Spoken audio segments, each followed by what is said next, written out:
Hello everyone. आज की हमारी क्लास होगी जैन साहित्य के ऊपर।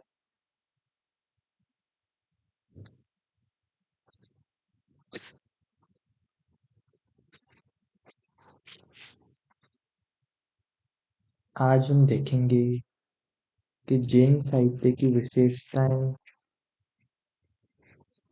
क्या क्या है।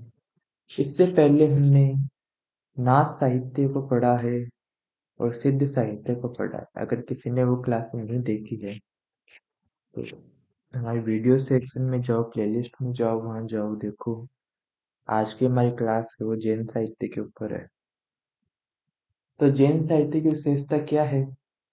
जैन साहित्य जो है वो गुजरात के काठियावाड़ में इसकी सर्वाधिक सर्जना हुई थी।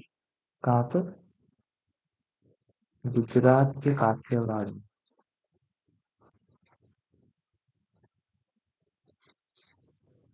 ठीक है।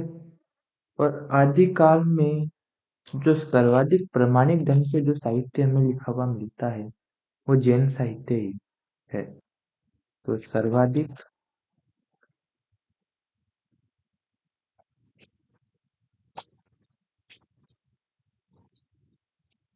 प्रामाणिक साहित्य आदिकाल कोष्टक में लिख लेंगे आदिकाल में। ठीक है। और जो सबसे ज्यादा आदिकाल में जो साहित्य लिखा गया वो भी जैनों के द्वारा ही लिखा गया था। सबसे ज्यादा।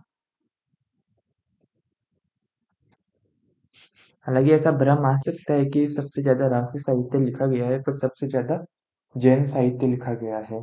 ये जितने भी जैन थे कवि वो सब दरबार में बैठते थे। ये राजाओं के आश्रय में रहते थे ज्यादातर जैन कवि। तो ये सर्वाधिक दरबारी धार्मिक साहित्य है। दरबारी क्योंकि ये दरबार में रह के लिखते थे, राजाओं के आश्रय में लिखते थे। और इसीलिए इन्होंने सबसे ज्यादा चरित्र काव्यों की रचना की। तो ज्यादातर राजाओं की तारीफ में लिखते थे या धार्मिक धार्मिक साहित्य लिखते थे सबसे ज्यादा। और इन्होंने भी उपदेशात्मक दार्शनिकता धार्मिकता जैसी समान प्रवृत्तियां मिलती है, जैसे कि सिद्धों में मिलती थी, नाथों में मिलती थी। इसीलिए आचार्य प्रसाद द्विवेदी ने कहा कि इन जैन रचनाकारों से यदि जैन विशेषण हटा दिया जाए तो ये रचनाएं सिद्धों और नाथों की कोटि से भिन्न प्रतीत नहीं होती है।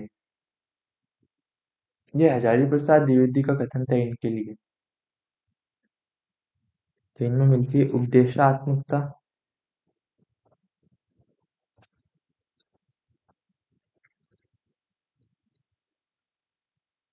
दार्शनिकता,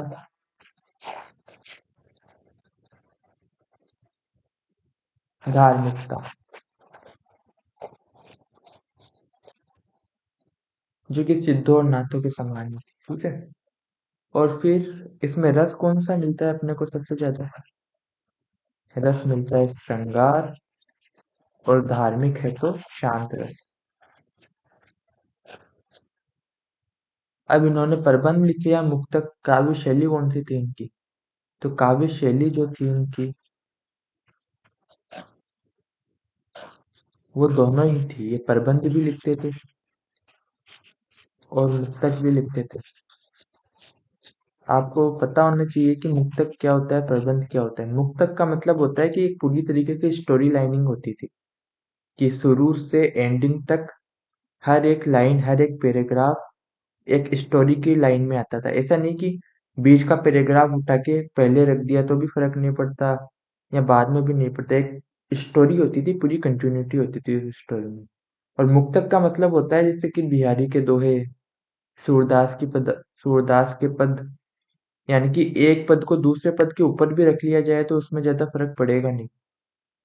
जैसे कि मान लो एक तरीके से शायरियां मान लो, 10 शायरियां लिखी है, दूसरी शायरी पहले बोल दो, पहली शायरी दूसरी बोल दो, तो उससे कोई फर्क नहीं पड़ता कि हर एक पद अपने आप में मुक्त है।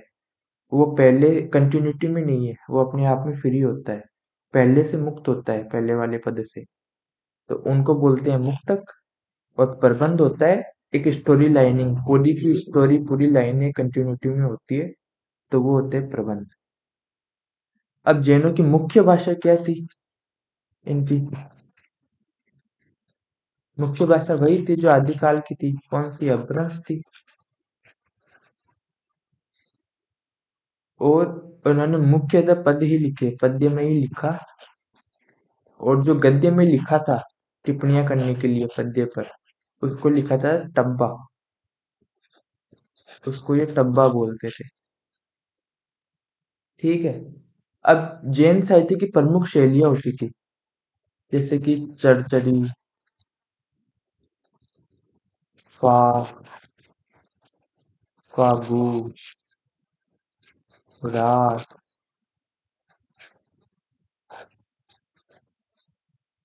चरित, चरियु, चरियु में छोटा हुआ आएगा, आदि। ये इनकी काव्य शैलियां होती थी।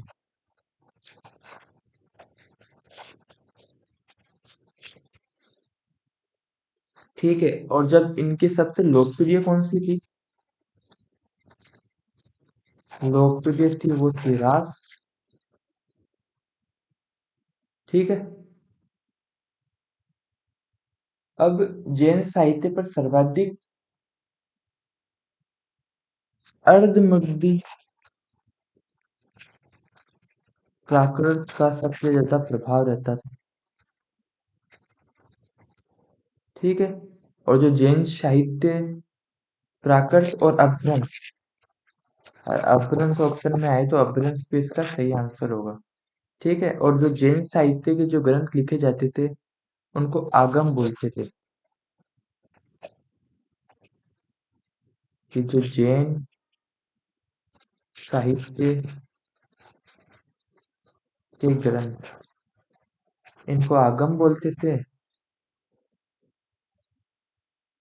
और जो महाभारत की कथा, जैन जो कथाकार थे, ये अगर महाभारत की कथा या कृष्ण कथा पर लिखते थे तो उसका एक स्पेसिफिक नाम था। वो बोलते थे इसको हरिवंश पुराण।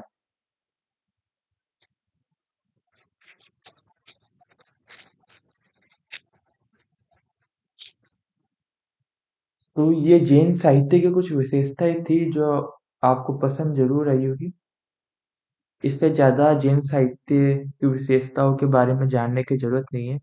अब इसके कारण बहुत सारे कवि है, जैसे स्वयंभू, पुष्यदत्त, मुनिराम, देवसेन, हेमचंद्र, धर्मपाल, जोइंदु, स्वयं प्रभु, प्रभातिलक, जिनपदम सूरी, श्रीधरम सूरी, मेरुतुंग, अभयदेव सूरी, कनकामर मुनि, आसुन कवि, जिनदत्त, जिनधर्म, विजयसेन सूरी, राजशेखर सूरी, चंद्र सूरी, विनय चंद्र सूरी, शालिभद्र सूरी, हरिभद्र सूरी, भुवनतंग, उद्यतन, ये जैन कवियों के नाम हैं, जिनको हम अगली क्लास में धीरे धीरे, क्योंकि एक साथ तो पढ़ा जाएगा नहीं, ये काफी सारे हैं, तो जैसा भी होगा 5-5 का सेट बना के या 10-10 का सेट बना के जैन काव्य को हम जरूर पढ़ेंगे। और आपको ये सीरीज कैसी लग रही है यार, कमेंट करके बताना मेरे को। और इसमें क्या क्या आपको लगता है वो भी जरूर बताना मेरे को। और क्या इम्प्रूवमेंट किया जा सकता है, कैसे पढ़ाया जा सकता है, और आपको क्या जानना है टॉपिक के बारे में, वो बताना। Thank you.